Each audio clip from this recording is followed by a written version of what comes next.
आज मैं आपको एक मज़ेदार भक्ति कहानी सुनाने जा रही हूँ। एक दिन एक अमीर आदमी भगवान के दर्शन करने के लिए मंदिर गया, क्योंकि इस अमीर आदमी ने बहुत महंगे जूते पहन रखे थे और यह भी सुन रखा था कि उस मंदिर के बाहर जूते चप्पल अक्सर चोरी हो जाया करते हैं। इसलिए उसका मन नहीं हुआ कि वो ऐसे ही अपनी कीमती जूते को छोड़कर चला जाए। जूते पहनकर वह मंदिर में नहीं जा सकता था और उन्हें ऐसे ही छोड़कर वह जाना भी नहीं चाहता था। वह बड़ा दुविधा में पड़ गया। थोड़ी देर में सोचने के बाद उस अमीर आदमी ने मंदिर के पास बैठे एक भिखारी से बात की कि तुम मेरा जूता रख सकते हो, मैं मंदिर से आने के बाद यह जूता ले लूँगा। भिखारी ने उस बात के लिए राजी हो गया।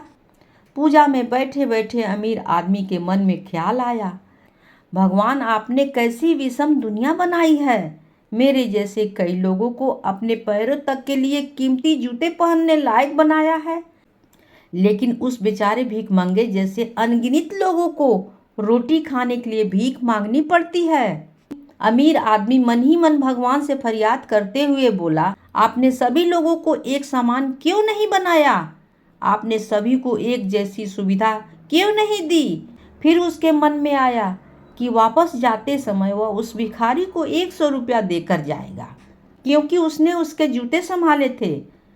पूजा खत्म होने के बाद जब अमीर आदमी बाहर आया तो ना उसे अपने जूते दिखे और न ही वो भिखारी दिखा। अमीर आदमी को लगा भिखारी किसी काम से कहीं गया होगा, इसलिए थोड़ी देर उसने वहीं खड़े होकर उसका इंतजार करने लगा। काफ़ी देर तक इंतजार करने के बाद भी जब वह भिखारी वापस नहीं लौटा तो अमीर आदमी ने अपने आप को ठगा हुआ महसूस किया। दुखी मन से अमीर आदमी नंगे पैर ही अपने घर को चल दिया।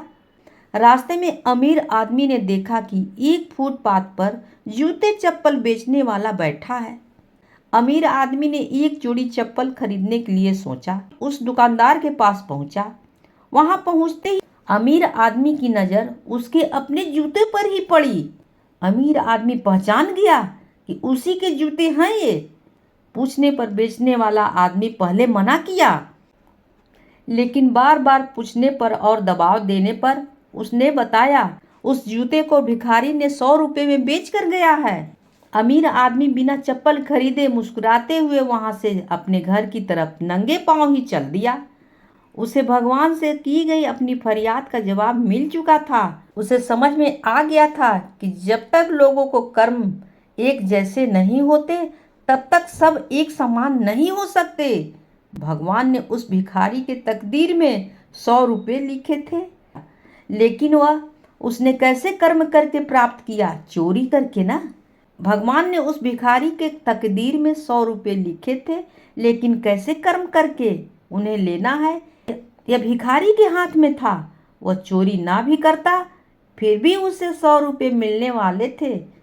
शायद उसके ऐसे ही बुरे कर्मों की वजह से भिखारी बना है। भगवान ने उसे इसी तरह से सोच समझ के भिखारी बना कर रखा है। कहानी होती है समाप्त।